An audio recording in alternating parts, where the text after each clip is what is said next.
सवाल ये उठता है कि सैफ अली खान, सलमान खान या बाबा सिद्दीकी, मुंबई की हालत ख़राब है, इसमें कोई दो राय नहीं है कि मुंबई के अंदर लॉ एंड ऑर्डर की स्थिति बहुत ख़राब है। लेकिन मुंबई की लॉ एंड ऑर्डर के ऊपर आप बोलने का काम कर रहे हैं, लेकिन दिल्ली के लिए बोलना नहीं चाहते। और आज आपने सैफ अली खान का नाम लेकर के दिल्ली के अंदर मुसलमान वोटों को साधने की कोशिश की, जब जहांगीरपुरी के अंदर दंगा हो रहा था और खुलेआम गोलियां चल रही थी, और जहांगीरपुरी दंगे के नाम के ऊपर जो दिल्ली के अंदर हो रहा था उसके ऊपर एक लफ्ज नहीं बोलेंगे। तब तो आप मुख्यमंत्री थे। अगर मुख्यमंत्री रहते हुए जाकर के जहांगीरपुरी के अंदर बैठ जाते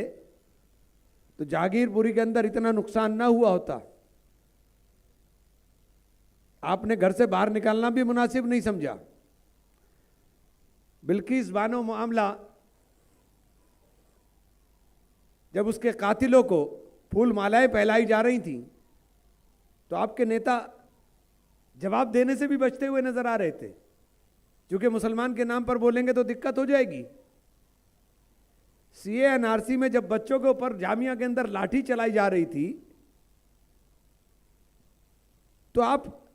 एक लफ्ज बोलने को तैयार नहीं थे, जब तो आप संवैधानिक पद पर थे। ये दिल्ली के ही मुसलमान थे जिनके ऊपर लाठी चल रही थी, ये दिल्ली के ही मुसलमान थे जिनके गोली मारी जा रही थी, ये दिल्ली के ही मुसलमान थे जिनके घरों को खाक किया जा रहा था। तो दिल्ली के मुसलमान की चिंता आपको नहीं हुई। निजामुद्दीन मरकज के ऊपर जब ताला लगाने का काम हुआ तो आप मुख्यमंत्री थे, आप मुख्यमंत्री थे, आपको जिम्मेदारी थी ना, आपने नैतिक जिम्मेदारी समझी,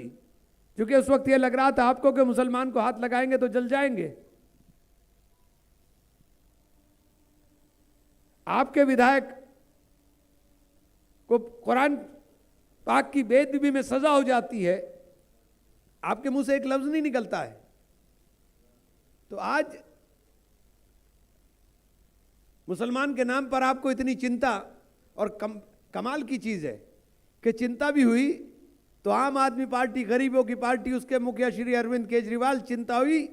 तो बंबई में बैठे हुए सैफ अली खान, सलमान खान, बाबा सिद्दीकी, जिनकी अरबों की जायदाद है, लेकिन जहांगीरपुरी की झुग्गी के अंदर बैठे हुए किसी मुसलमान की चिंता करने की समझ, या उनकी चिंता अगर असल चिंता होती तो उस गरीब मुसलमान के लिए होती जो दिल्ली के अंदर पीसा है। ये बात मैं हिंदू और मुसलमान से ऊपर उठकर इसलिए कहना चाहता हूं कि आज आम आदमी पार्टी का चेहरा सबके सामने उजागर हो गया है। दिल्ली के अंदर जो हाल है, दिल्ली के अंदर जिस तरह का प्रदूषण ने सांस लेना दूभर कर दिया है,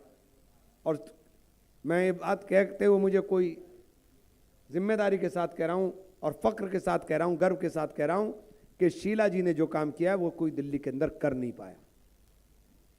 और शीला जी के बाद आपने क्या किया दिल्ली का हाल, कि दिल्ली में